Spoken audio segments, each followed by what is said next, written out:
আওয়ামী লীগ বাংলাদেশে রাজনীতি করবে কিনা সেই সিদ্ধান্ত আত্মীয়রা কোন রাজনৈতিক দলে নেবে না। সেই সিদ্ধান্ত নেবে শহীদ পরিবার, সেই সিদ্ধান্ত নেবে আহত পরিবার।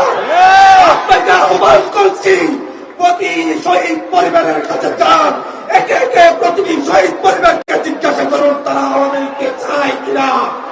যদি শহীদ পরিবার চাই আওয়ামী লীগ থাকবে, না চাইলে আওয়ামী লীগকে নিষিদ্ধ করতে হবে, করতে হবে, করতে হবে।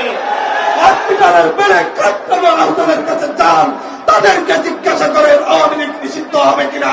তারাই উত্তর দিবে আওয়ামী লীগকে নিষিদ্ধ করতে হবে, করতে হবে, করতেই হবে।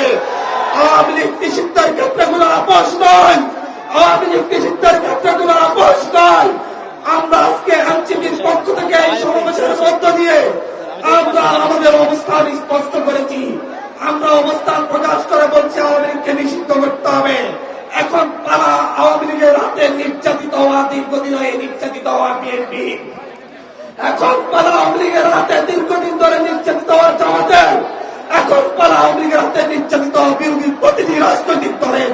তাদের প্রত্যেককেই তাদের